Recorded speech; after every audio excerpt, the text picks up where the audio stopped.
Hi there, welcome back. We have focused and talked about, the 10 things not to do when writing a personal memoir. And I really don't like leaving you with just telling you what not to do. So I'm going to follow that up now with tips for overcoming the pitfalls of creating and writing a compelling memoir.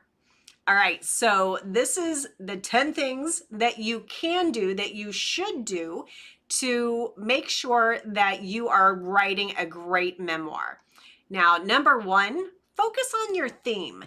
If you haven't yet figured out what your theme is, what slice of your life story your story in your memoir is going to be about. Now, it can be a lot of stories, it can be a compilation of them, or it can be a sliver of it and just one little view into your life. You choose what you share.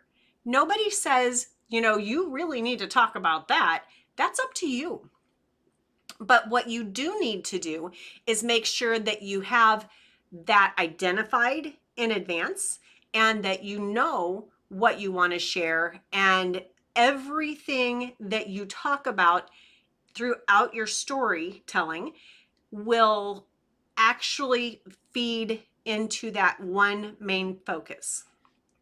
You don't want to, let's say you're talking about your career as a babysitter. You don't want to talk about babysitting, and then the baseball game that you went to that one time with this guy. If that has absolutely nothing to do with your babysitting story. Now, if it somehow leads into your babysitting stories, then absolutely you can put it in there.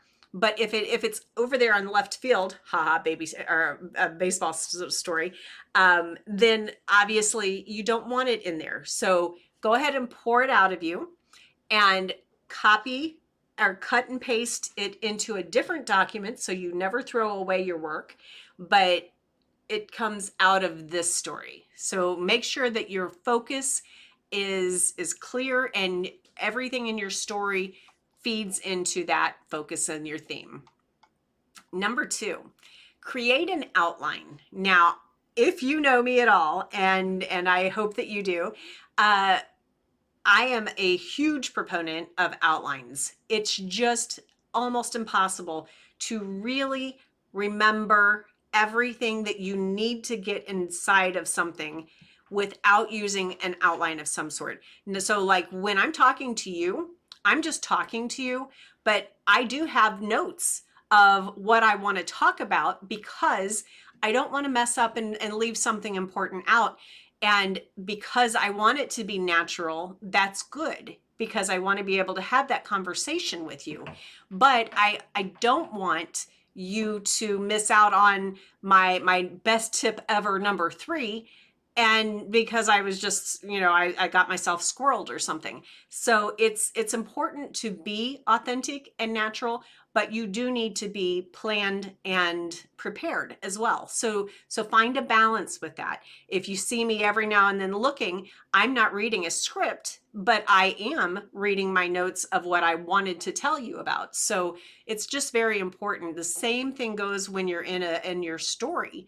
You must have, in my opinion, an outline that literally walks you through the steps of your story. Now, number three.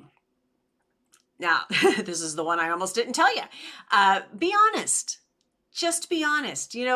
Embrace your vulnerability. Embrace honesty. Let that show through in your writing. Your emotions need to come out of you and fall straight onto that paper, whether it's written by hand, whether it's typewritten, however you do it for yourself. Make sure that you're honest, that it just, every sigh, every tear, every hug, every dance, let your readers feel that with you. So number four kind of continues on to that. And I say this in pretty much every video. I may stop telling you so much, but I just want to make sure that nobody misses it. Show, don't tell. The way you do that is you're going to write, you know, how you felt. You know, the tears streamed down my face. I lost my breath, you know, whatever it is that you're going to say. You want to be able to be honest and open and let the sensory words, you know, that your reader will engage with, let them feel that with you.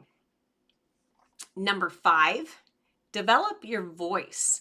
Now, if you understand writing and having a voice, basically this is just saying, you know, when I write personally, I'm very casual. Like when I'm talking to you, I'm very casual. I'm not overly formal. I am definitely not rigid and you know, cautious and proper. Uh, if I'm being honest, I probably say F word a lot more than most people my age. Maybe not so much anymore because things have changed, but you know, it's kind of funny. You want to be who you are and not be pretentious. Be who you are on writing too. So yes, if you're writing a formal paper for your work, you're going to write formally. But if you're writing a book, especially a personal memoir, you need that to be your voice, just like you're talking. You know, let that be you. Number 6, seek feedback. Now, I recommend that you seek feedback at your outline phase. You know, you can even do it at the very beginning where you're just trying to hone in on your ideas, your general storyline. But definitely at your outline phase, when you've got your outline put together, you really want to ask someone who really does have some experience with reading stories. And even if they don't, I still like to ask more inexperienced readers their opinion as well. But I'll be honest, I will give them less weight in their opinions, just because if they're not avid readers, then there's a better chance that they may not be a good sampling of who's going to read your story more. So definitely, again, after you've drafted everything, you want to ask for some beta readers to read your completed, after it's drafted, after it's revised and reworked, after it's proofread and developed and you feel like this is it. Then you definitely want a couple people again at that point to read and give you some feedback. You want people not to say, yeah, that was great. Oh yeah, that was really great. I loved it. Ask them, what did you like about it the best? What did you like about it the least? What 2 questions did you walk away with unanswered? You know, ask them questions that pick apart the story. You want to hear great things, but at the same time, you want to make sure that they're not just being kind. So make sure that you let them know you want the solid constructive criticism. You're not just asking, you know, for an ego boost. So because that's what's important, because I promise you, when people go on to the bookseller sites and leave reviews, if they didn't like it, they're not going to be kind. So get the bad feedback, the hurtful feedback, get it out of the way first before you get published. Number 7, edit and revise. Now, I know that sometimes, and especially when you're not used to writing, you will draft, proofread, and then be done.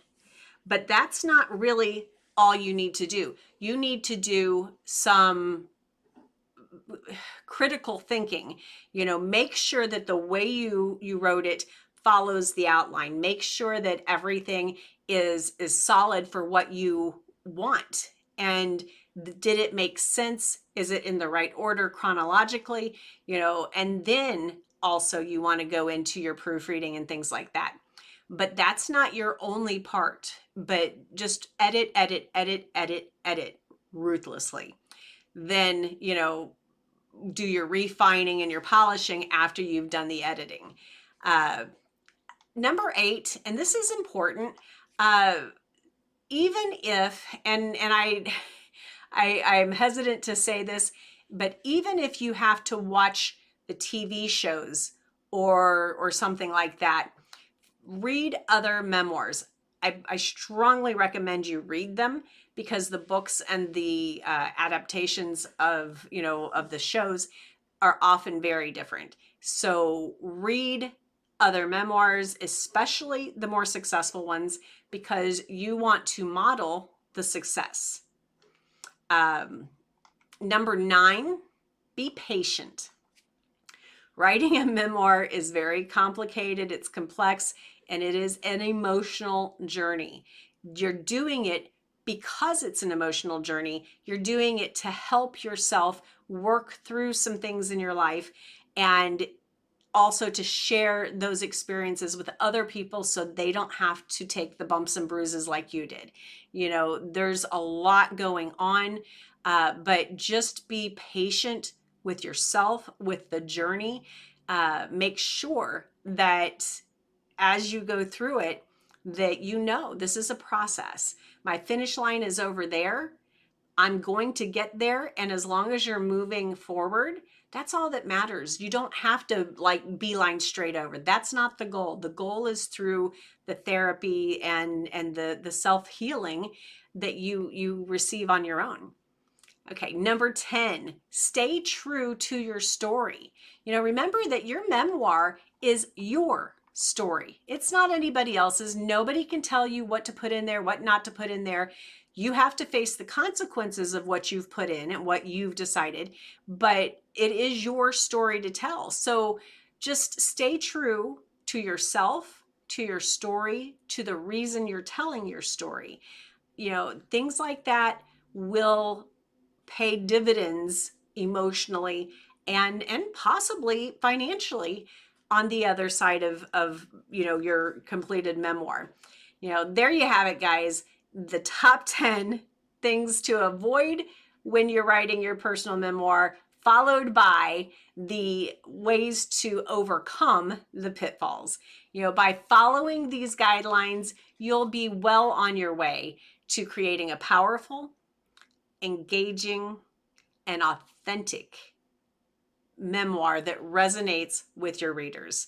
As always, thanks for following. Please subscribe. If you have not yet, please find the Memoir Mastery. It is a full course of about 14 hours of start to finish process class videos, where you will be able to just watch the whole thing in proper order. These are all additional videos that I'm putting out there that kind of fill in the gaps. But if you have not already watched the 14-hour Memoir Mastery course yet, please go and watch that now.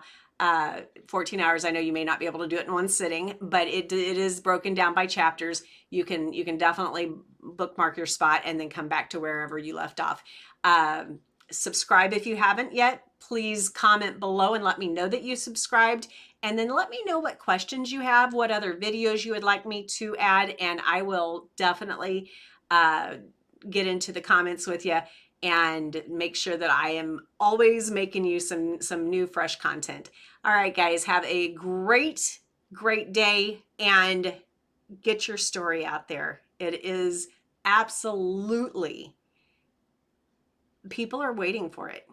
You may not realize it yet, but you have that story in you that someone is already just wishing somebody was out there to save and share with them.